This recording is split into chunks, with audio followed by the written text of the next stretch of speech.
Hey guys, John Bennett here. Today I'm going to go over winter clothing and layering up. So stick around.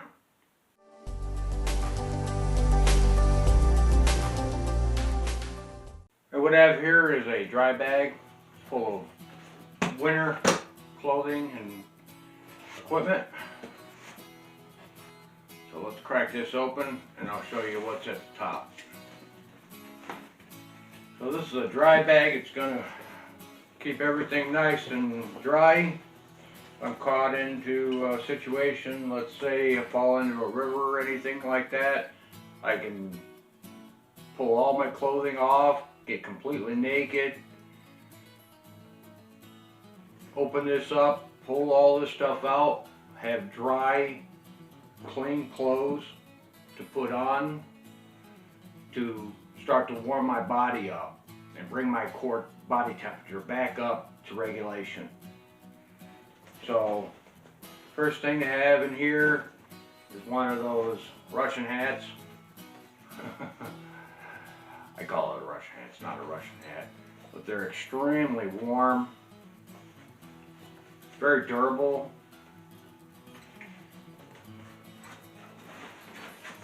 I'm going to have a pair of heavy duty winter gloves, actually military issued. They have the trigger finger here, so if fighting in cold weather, you still use your carbine or pistols or anything like that to be able to get your finger in to the trigger. And I have a neck gaiter, real simple, for warming up your neck.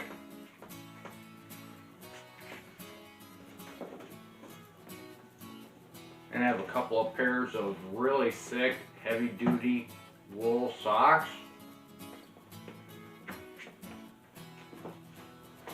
And I have a pair of leg gaiters, and I just have them on the Velcro strap. Side of here, I have a ski mask of sorts. Keep the face and mouth warm. And then a heavy duty, double thick wool watch cap that I can actually put this on and then put this on also. And these leg gaiters are to keep the feet dry. You just pull them up over your boots, strap them up. They have a pull that goes underneath the heel of the boot. And then you could strap this up here, right here.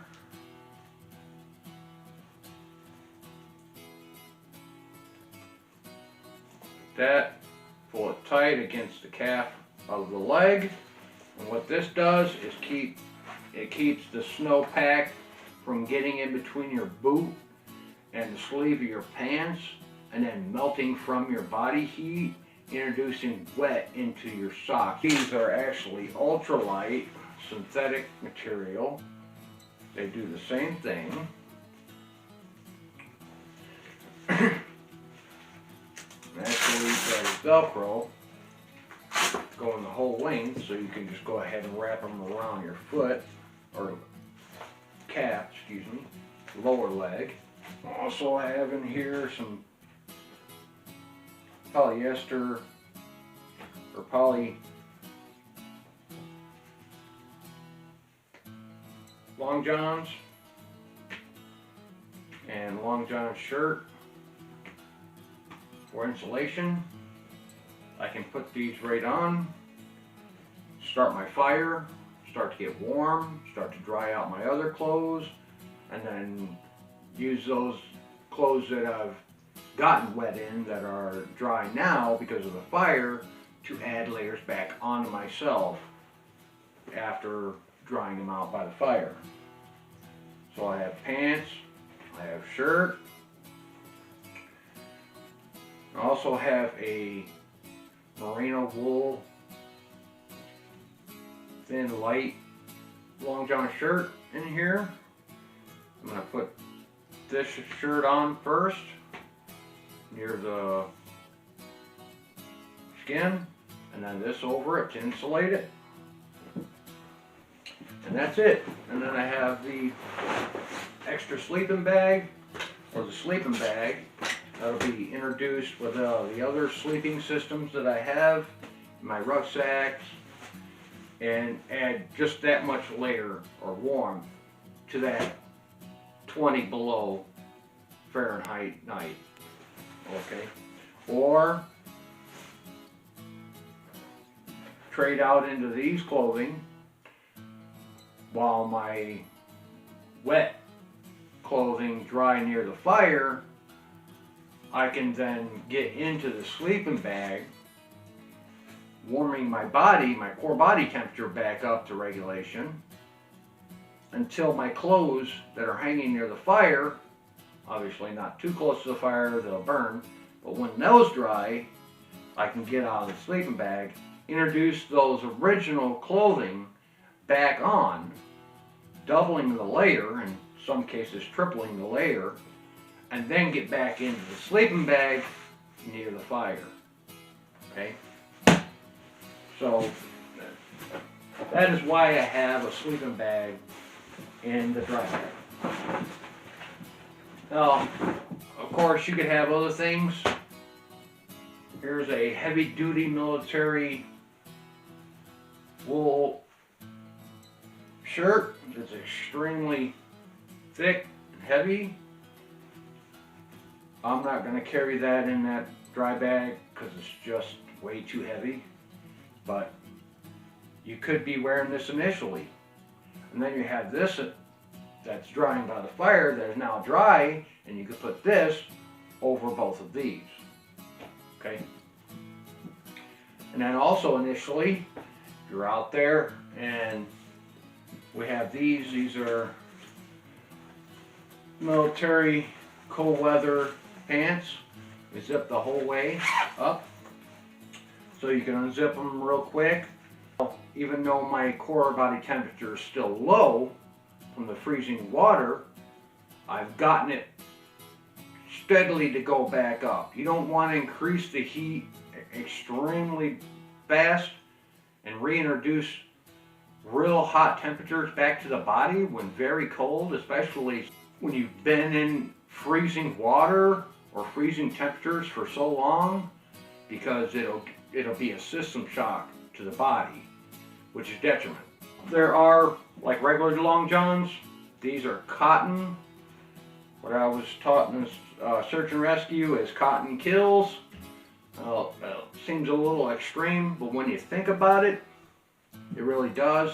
If I were to have these on, fall in the cold water, the freezing water, come back out, these don't wick, okay? These will soak up that freezing cold water and keep it in against my skin. This will freeze solid over my skin, encapsulating the cold into my body, killing me through hypothermia. But you've got to realize when that gets wet with freezing water, that has to be removed immediately. Even if it's thawed near the fire, it's still going to be cold, it's still going to be wet, it's still going to be against your body, pulling that heat from your body, lowering your core body temperature. Wool is beautiful for wicking. It holds in, well, this is to be said, and I learned this in search and rescue 20 years ago, that it holds in 80% of your core body temperature, 80%, even wet. If you've ever gotten wool wet and then picked it up, it just pours right out, and that is the wicking properties of that wool. Water is extremely heavy. I think it's like 8.3 pounds per gallon of water, and if you got 1 gallon or 2 gallons of water throughout the entirety of your clothing, you know, that's nearing 20 pounds of water that you can't drink. You don't want to carry that in drinkable water, let alone water that's killing you by cold, okay? Hypothermia is the #1 killer of people lost in the woods. Those people that are stubborn, fight on, and find a way out, but people that don't give up pull through for the majority. So hypothermia is going to be #1 on your mind. You know, obviously you got to have your mindset straight first before you go out there. After that, it's the cold. Okay, and people die in the desert in Arizona from hypothermia. Don't let anybody fool you. Okay, when it's 90 or 110 degrees during the day and it's 50 at night, your body feels that. That's a humongous drop in temperature, okay?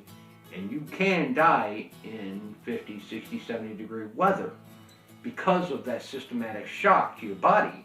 You're used to 110 degrees, now it's 50. You've got to know what the materials you're working with, what kind of layers you're layering with, how to layer them.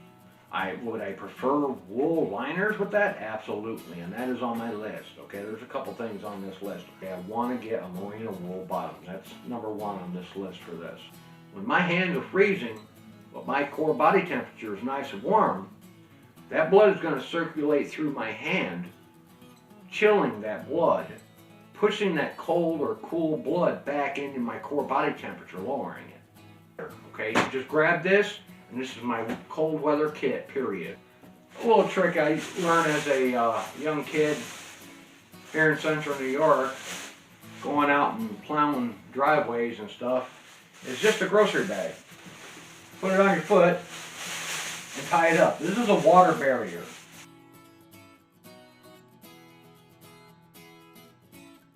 Hopefully this will help you guys. Appreciate you watching. Y'all go ahead and take care of yourself. We'll catch you later.